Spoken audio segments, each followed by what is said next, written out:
معاشی امور، امور خارجہ کی وزارتوں اور سینٹ آف پاکستان کے طویل عرصے تک ممبر رہنے والے ٹیکنوکریٹ اور سینئر سیاستدان سرتاج عزیز نے 1953 میں بحیثیت سول سرونٹ اپنے کریئر کا آغاز کیا۔ 70 کی دہائی میں اقوام متحدہ سمیت عالمی اداروں میں خدمات انجام دیں۔ زرعی معیشت میں خصوصی مہارت کی وجہ سے 1984 میں ضیاء الحق کی کابینہ میں خوراک اور زراعت کے وزیر مملکت بنائے گئے۔ اردو نیوز کی ایک رپورٹ کے مطابق سرتاج عزیز کی سیاسی زندگی کا زیادہ حصہ سابق وزیر اعظم میاں محمد نواز شریف کے ساتھ گزرا۔ ان کے تینوں ادوار میں بحیثیت وزیر اور مشیر ان کی کابینہ میں شامل رہے۔ سرتاج عزیز 27 فروری 1929 کو پاکستان کے صوبہ خیبر پختونخوا کے علاقے مردان کے تعلیم یافتہ اور روشن خیال خاندان میں پیدا ہوئے۔ والد صوبائی حکومت میں ملازم تھے جبکہ والدہ کا تعلق سیالکوٹ سے تھا۔ اسلامیہ کالج لاہور میں دوران تعلیم وہ مسلم اسٹوڈنٹ فیڈریشن سے وابستہ ہوئے۔ 1946 کے انتخابات میں مسلم لیگ کے رضاکار کے طور پر حصہ لیا۔ قائد اعظم سے ہونے والی گفتگو سے متاثر ہو کر پنجاب یونیورسٹی میں کامرس کی تعلیم کے ادارے ہیلی کالج سے BCom کی ڈگری پائی۔ انہوں نے اپنے تعلیم اور رجحان کے مطابق کیریئر کا انتخاب کیا۔ قیام پاکستان کے بعد CSS کے امتحان میں کامیابی حاصل کی تو انہیں پولیس گروپ میں شمولیت کی پیشکش کی گئی۔ سرتاج عزیز کے بقول وہ معاشی انتظام اور نئے آئیڈیاز کی طاقت کو بیوروکریسی کی روایتی انتظامی طاقت پر فوقیت دیتے تھے۔ اسی تصور کے زیر اثر انہوں نے پولیس گروپ میں شمولیت سے انکار کر دیا۔ متبادل کے طور پر ملٹری کاؤنٹس کا انتخاب کیا۔ 60 کی دہائی میں مشہور ماہر معاشیات ڈاکٹر محبوب الحق کی زیر سرپرستی پلاننگ کمیشن میں شمولیت اختیار کی۔ اسی دوران انہیں امریکہ کی ہارورڈ یونیورسٹی سے ماسٹرز کی ڈگری حاصل کرنے کا موقع ملا۔ ایوب دور میں پاکستان کے دوسرے اور تیسرے 5 سالہ منصوبے کو روبہ عمل لانے والی ٹیم کے اہم ممبر کے طور پر کام کیا۔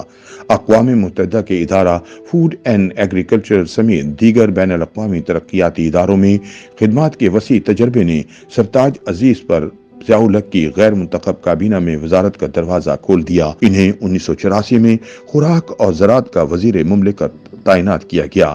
سرتاج عزیز کی میاں محمد نواز شریف کے ساتھ پہلی ملاقات 1985 کے الیکشن کے بعد قومی اسمبلی کی اسپیکر گیلری میں ہوئی۔ سرتاج عزیز کو حیرت ہوئی کہ وہ ممبر قومی اسمبلی ہیں مگر حلف اٹھانے کے بجائے گیلری میں کیوں بیٹھے ہیں۔ وہ نواز شریف کی طرف گئے اور انہیں مخاطب کرتے ہوئے بے ساختہ بولے، کیا آپ پنجاب کے وزیر اعلیٰ بننے والے ہیں؟ سرتاج عزیز لکھتے ہیں کہ نواز شریف کا رد عمل اجنبیت بھرا، معنی خیز اور پراسرار تھا۔ انہوں نے میرے سوال کا جواب نہیں دیا۔ آنے والے برسوں میں جب انہیں مخاطب کی بات کا جواب نہ دینا ہوتا تو وہ اسی رویے کا مظاہرہ کرتے۔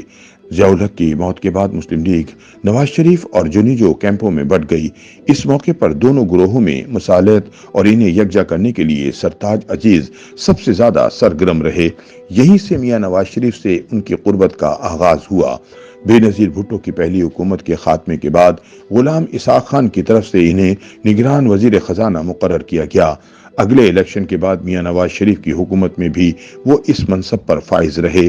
سرتاج عزیز صدر پاکستان بننا چاہتے تھے لیکن ان کا یہ خواب ان کی زندگی میں پورا نہ ہو سکا۔ 15 دسمبر 1997 کو ہونے والی کابینہ کی خصوصی میٹنگ میں صدر فاروق لغاری کی رخصتی کے بعد جب نئے صدر کے نام کا اعلان کیا گیا تو سرتاج عزیز نے اس وقت کے وزیر اعظم میاں نواز شریف سے شکوہ کرتے ہوئے کہا تھا، ہم سب آپ کے فیصلوں کا احترام کرنے کے پابند ہیں مگر مجھے ایک چیز کی ہمیشہ خلش رہے گی کہ گزشتہ 12 برس سے پارٹی کے لیے ہر چیز کرنے کے باوجود میں آپ کا اعتماد حاصل کرنے میں کیوں کامیاب نہیں ہوا۔